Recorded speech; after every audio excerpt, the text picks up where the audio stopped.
July news vlog. As always, it's a listing of fairs for July and ones later in the year. So let's get straight into it. With each fair that comes up, we'll have a flyer over here and the details of location, contact details and other bits and pieces you can get from the flyer. Just pause the vlog and all the details are there. It's quite a few, so bear with me as we go through this. July, like June, quite a busy month. On the 5th of July we have Mid-Pex. Now this is a mixed philatelic fair. It's run by the Midland Philatelic Federation and the Association of British Philatelic Societies. As with all philatelic fairs, there's always a good representation of postcards there. Mid-Pex is a particularly good philatelic fair, so although that's quite soon, if you're in that area, Mid-Pex is always worth attending. On the 12th of July you've got two. You've got the Margate Collectors Fair, and in Monmouthshire you've got at Caldecott a collectibles fair with postcards. The Margate Collectors Fair flyer is here, and the Caldecott advert taken from British Postcard Magic is here. Then on the following day, on the 13th of July, you've got the Surrey Vintage Card Fairs. Now, this one is a cigarette and trade card fair, and as I said last month, sometimes you have to travel around to try and find unusual items. And there are postcard sized trade cards, and there are postcards connected to the trade card world. So it's a specialist fair, but details are here if you're interested and perhaps would like to have a go. On the 16th of July, Warwick and Warwick Auction have a auction of British and foreign postcards, which is well worth a look. The full advert is here. On the 19th of July, you'll go almost anywhere. There's 3 fairs on the 19th of July. The one I will probably be attending is the Long Melford Book Fair, which includes postcards. We have covered this before and have a vlog on one of our attendances here. We've also got the Durham Postcard and Stamp Fair, and on the Isle of Wight in Ryde you've got the Vectis Postcard Club Postcard Fair. Again, all the details are on the flyers as you can see. And on the 26th of July you've got the Exeter Fair. That's quite a few. I'm going to list now the AMP fairs. Now, the AMP fairs have a single flyer, so there's a mixture here of July and August dates. So pause the flyer at any point if you want specific details, but this is the listing for the next 2 months. On the 2nd of July there's a fair at Cirencester. On the 5th of July, there's a fair at Powick. I had some trouble with this last time. P-O-W-I-C-K. Powick? Let me know. On the 6th of July, there's Newcastle under Lyme. 12th of July, Northampton. 30th of July, Birmingham. And then for August, you've got the 12th of August at Nottingham. Now, this is not the Reflections of a Bygone Age fair, this is AMP fairs. So, there are 2 different, lots of fairs and bits and pieces around the area, but this is the AMP fairs, Nottingham one. And then on the 23rd of August, you've got Stockport. So that's the AMP fairs listing. And then there's the Baz Rock Postcard and Stamp Fairs. These again all appear on the same flyer, so I've grouped them together. And these are the last remaining fairs for 2025. So there's the 23rd of August at Berwick Parish Centre, Berwick upon Tweed. And then on the 6th of September, St Andrew Blackadder Church Hall in North Berwick. I love that name, Blackadder.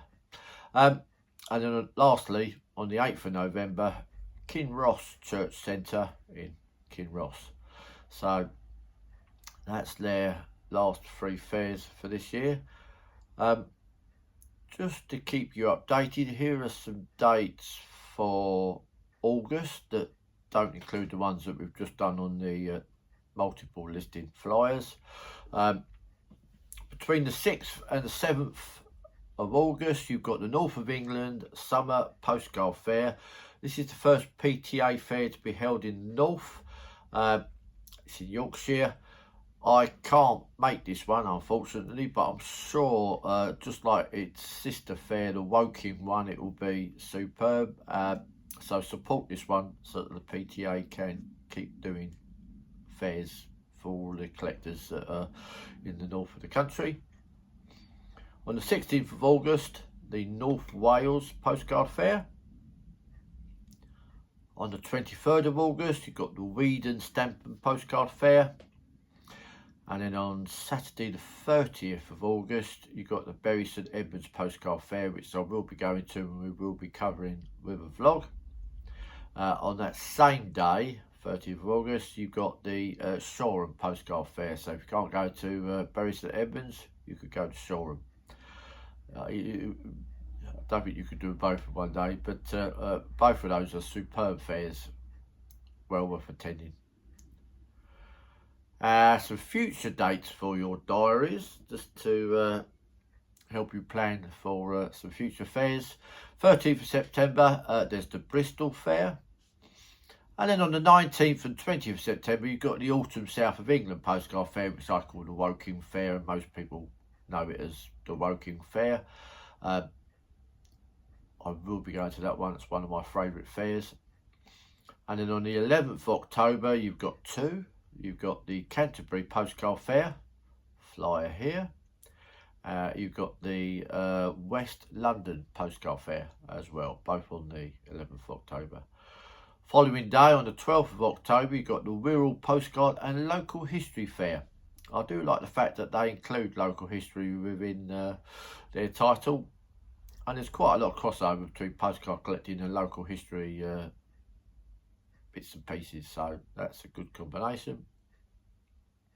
18th of October is the Exeter Fair, and then another event I shall be attending, and I've attended most of these for quite a few decades. Between the 22nd and the 25th of October is the Stampex International exhibition at the Business and Design Centre in Islington, London. I've always managed to find some nice postcards, obviously quite a lot of philatelic related postcards, but also postcards from other bits and pieces. So that's well worth attending. And then on the 23rd of November is the Surrey Postcard Club Postcard Fair, which is in Leatherhead. And lastly for this section, on the 23rd and the 30th of May 2026 is the Boston 2026 World Expo, being held at the Boston Convention and Exhibition Centre. Now this is a major US philatelic fair, and it's a major exhibition, and there's a lot of publicity going on about this. They've given away a free postcard, which gives you quite a bit of information, and the postcard is here. On the reverse side is a QR code that you can scan to get some further information. There's also a social media little design that's been issued on Facebook and other places, and that's here as well. Some of the representatives for Boston 2026 were at the Europhilics 2025 show at the NEC in May, and they were giving away free advertising material for the event, and they have these lovely stamp sheets. This one here is rouletted, it's not perforated. That's sheet number 1, and then the other 3 sheets that they were giving away are all perforated, and the designs are really quite nice. You could stick these on postcards and make yourself some nice collectibles at the event if you were to attend, but these were free, and quite a lot of people at Europhilics were picking up a set, so It's always nice and interesting stuff to get. Right, I mentioned this last time as well. Whilst I was at Woking at the last postcard fair, someone did actually ask me how much it costs or what the cost was for promoting your postcard fairs on this news vlog that we do, which made me chuckle.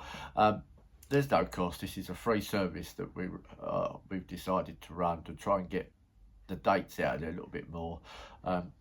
It's a superb magazine, Picture Postcard Magic, run by Mary and Brian Lund. All the dates are in there, but it's within the postcards circuit. I wanted to try and get into this online world and try and promote this to more than just your standard postcard collectors, try and get people to realise that these fairs are out there and to come and go. So this is free. In the comments section, if you're running a fair, send me the flyer or information and we will include it. The vlog normally goes out on the first day of the month or as close to it as we get, so we would need the information before then. But by all means, please do send us these flyers and this information, because fairs are the bloodline of any collecting, and postcards specifically. Give me the details, we'll publicise it and we'll keep these monthly vlogs going. Last month I did the Chronicles of Narnia PHQ cards that come through, and I spoke about the fact that I had signed up to receive mid-sets of the PHQ cards, and the new one has come through, and this is a set that was issued on the 5th of June, so it takes a little while for these to come through. And these are the Royal Observatory. There are 11 cards in all. There are 6 cards, and they're running down the side here, for the observatory. And the observatory itself is pictured, and a number of details relating to how the observatory is important to our time and distance. The observatory was founded in 1675. It's the home of the prime meridian and of Greenwich Mean Time. So there are some telescopes connected with the observatory as well. I have been here.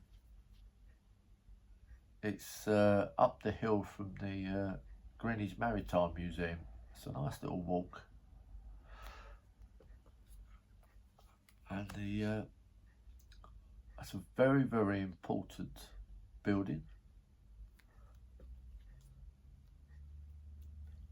This is my favourite of the set because I do like space related, and there's a nice image of the moon on this one. So you've got the 6 cards for the Royal Observatory. Attached to the same issue, the remaining 5 cards, was a miniature sheet for the clockmaker John Harrison and his marine timekeepers. These are really important. They enable safe voyages, supplying precise timekeeping and positioning, and saved a lot of lives, and went through a number of different types. This is an image of the miniature sheet on the last postcard in the set, and as you can see, there are 4 stamps there. Now, I don't know why, the sheet itself is quite nice. Weirdly, the cards really have appealed to me. I like the simplicity of the designs. I like how they're laid out. They're historically important. And I just think these the cards are nicer than the miniature sheet. As I say, that's the miniature sheet with a portrait of Harrison himself. All of the cards have the Royal Observatory logo in the bottom corner. And yes, I like stamp designs when they're upright or that way and they fill the card out. These longer stamp designs that they do, and they do these quite often, they tend to leave a little bit too much of a border for my liking. Stamps are much prettier, but this is the one time where they don't quite work so well in my mind on the cards. But a very important anniversary, an important set of stamps. There's a couple coming up. There's mushrooms and there's one that's labelled as peanuts. Not seen any images of those, but peanuts brings to mind Charles Schulz, Snoopy and Charlie Brown. So hopefully for me that is what they that set is celebrating, because I am a big Peanuts fan and I collect postcards related to Charlie Brown and Snoopy. So if that is the case, I should be very happy. But we shall see, and I will bring you those details as we move on through the thing. All of these, as you can see, are in plastic sleeves. I like to keep my nice cards in plastic sleeves because they stay nice and don't get caught in a bird or damaged to bits and pieces. And I get all my plastic sleeves from Rob Roy Albums, and I'm happy to advise you that this is the best place for me for getting out of albums, plastic sleeves, album sleeves. So all the details are here. I know I keep going on each month about Bone Cancer Research Trust. They will probably be at Woking, Steve and Tom. So if they are there, I will certainly be visiting them. I've still got my bone cancer wristband. Here's a flyer giving details of their fundraising for the charity. And as I always say, if you have some cards that you want to get rid of and you want them to go to a good cause, then this is one of the best. And you can contact either Steve and Tom on the numbers supplied here, or you can go to Woking, take the cards and give them to them there, and they can use them to raise money for this particularly important charity. Now, these news vlogs take quite a while to prepare and produce. So if you find these useful or you like these, then please do help me circulate these around and beat the system that they use to show these and produce and publicise them more. So if you could subscribe, like and share this vlog, that would be much appreciated, and that will help us to get postcard fairs out there for more and more people to know about, and hopefully increase the attendance at these, thus making them more likely to continue, because as I said earlier, postcard fairs are our lifeblood, very important. So let's publicise them, let's attend, and let's buy some nice cards for our hobby. So thanks for watching, and as always, next time.